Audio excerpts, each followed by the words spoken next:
बात करेंगे मोहनजोदड़ो, क्योंकि मेन जो है जो सिंधु सभ्यता में मेन है चनहुदड़ो, मोहनजोदड़ो और हड़प्पा सभ्यता। तो दो के बारे में जो हमने बात करी थी। अब बाकी ये जो छोटे छोटे हैं उनको भी पॉइंट पॉइंट देख लेंगे हम लोग, तो इजी रहेगा हम लोग के लिए।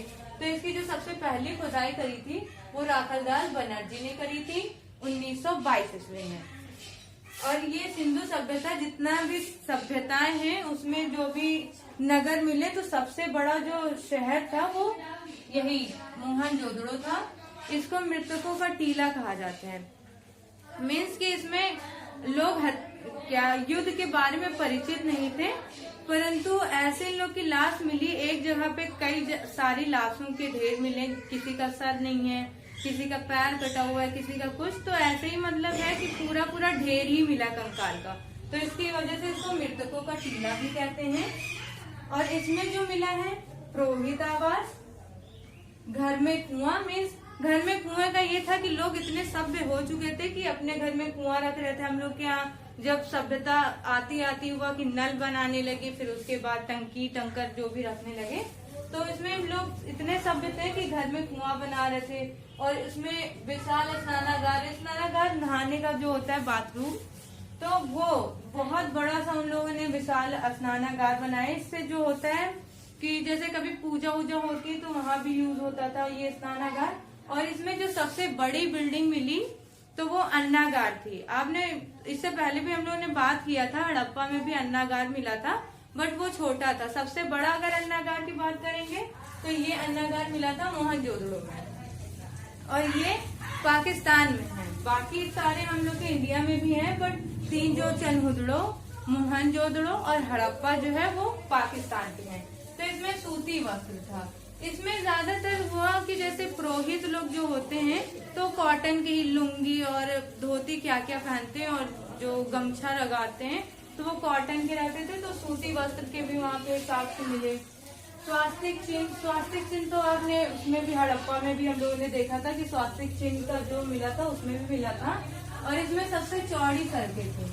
अभी उसमें सभागार भी था। अब सभागार जहाँ पे हो रहा है तो उसके लिए अगर ज्यादा लोग आएंगे तो उसके लिए चौड़ी ही सड़कें होंगी, तो चौड़ी सड़कें मिली। सभागार इसके बारे में बता ही चुके हैं। और पशुपति शिव, मीन्स कि पशुपति शिव का मीन्स ये है कि उस समय जो था वो शिव के साक्ष्य थे, कि जैसे शिवलिंग हुआ या कुछ भी, तो उस साक्ष्य से पशुपति शिव का भी उन लोग को वो मिला। जो भी जैसे पूजा वूजा करते हैं तो वहाँ पे ये भी मिला कि पशुपति शिव के लोग पूजा करते थे। और कांसे की नर्तकी, अब शिव जी रहते हैं तो वो ज्यादातर मतलब जब गुस्से में होते हैं या कभी डांस करते हैं ना, तो वो कांसे की नर्तकी मिली।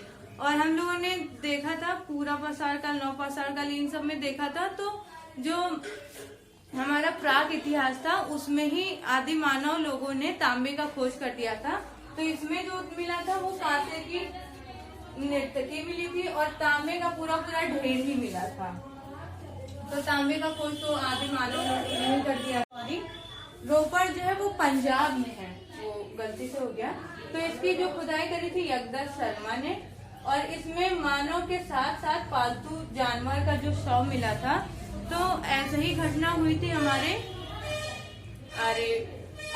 प्राक इतिहास में। उसमें बुर्जहोम जो जम्मू कश्मीर में बुर्जहोम है, उसमें हुआ कि वो जो मालिक रहता है उसकी लाश के साथ उसके एक जानवर का भी लाश मिला था। तो ये हो गया हमारा रोपड़।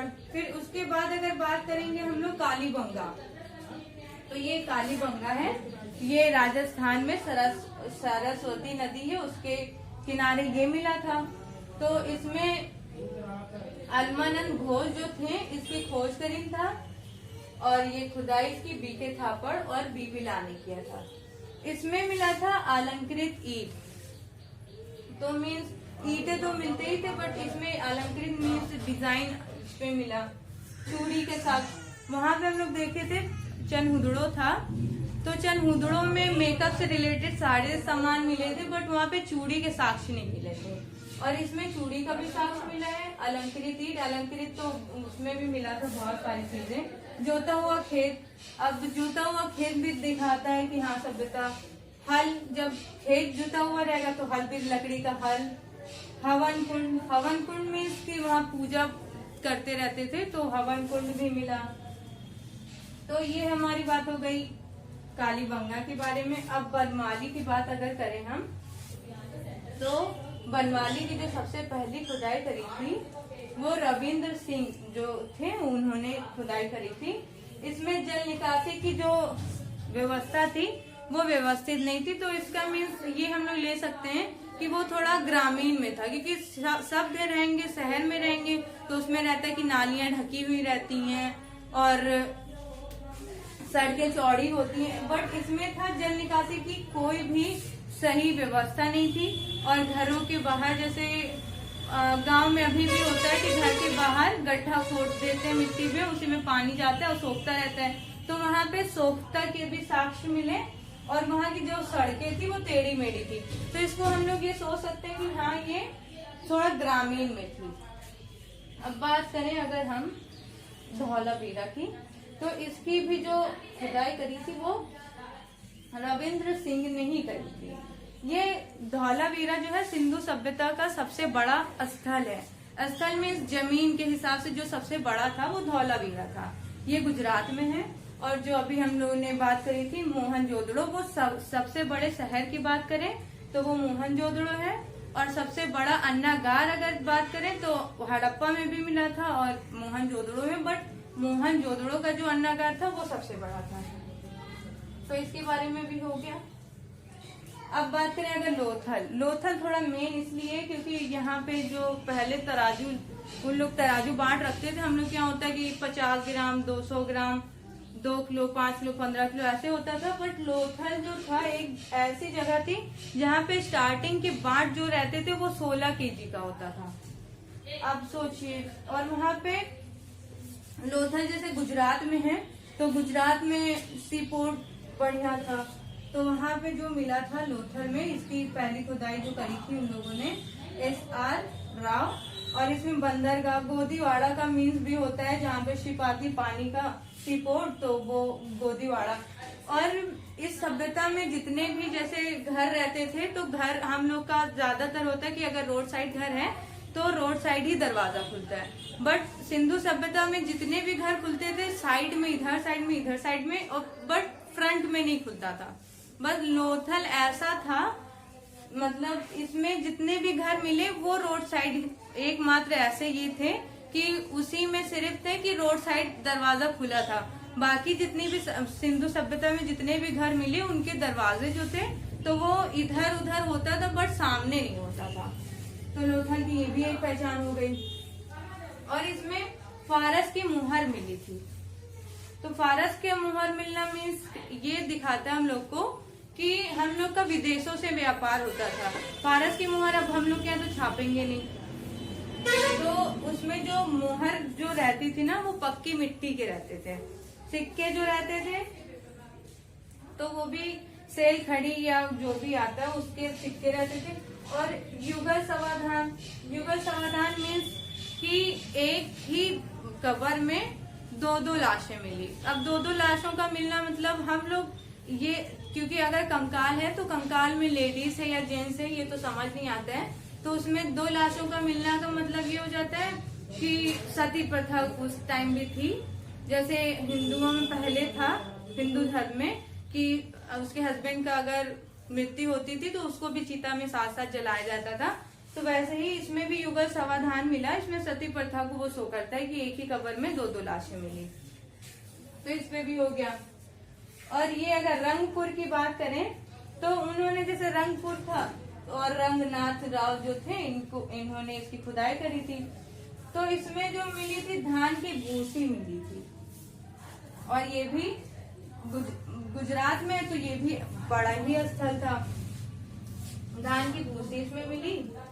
और सुरकोटदा इसकी खुदाई करी थी जगपति जोशी ने।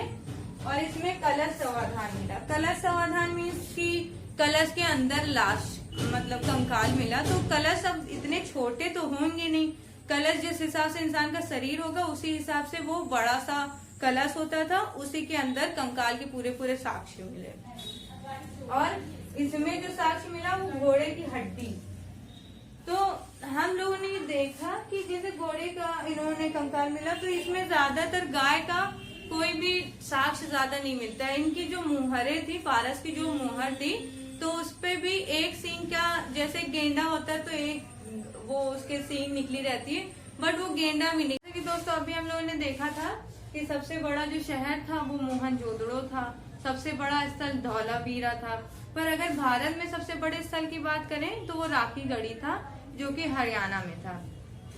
तो ये सभ्यता शहरी सभ्यता की। तो सबसे स्टार्टिंग के बाद जो होते थे वो 16 केजी के बाट होते थे। अर्थव्यवस्था अगर यहाँ की देखें तो अर्थव्यवस्था भी इन लोग की अच्छी थी, व्यापार होता था, विदेशों से व्यापार होगा तो अर्थव्यवस्था भी अच्छी रहेगी। अगर इन लोग की लिपि की बात करें, इन लोग की जो थी तो भाव चित्रात्मक इन लोग की लिपि थी। और इन लोग का जो समाज था तो समाज मातृ सप्तात्मक था, मीन्स की उसमें माता को ज्यादा ऊंचा दर्जा दिया जाता था। तो ये था हमारा आद्य इतिहास। तो थैंक यू गाइज।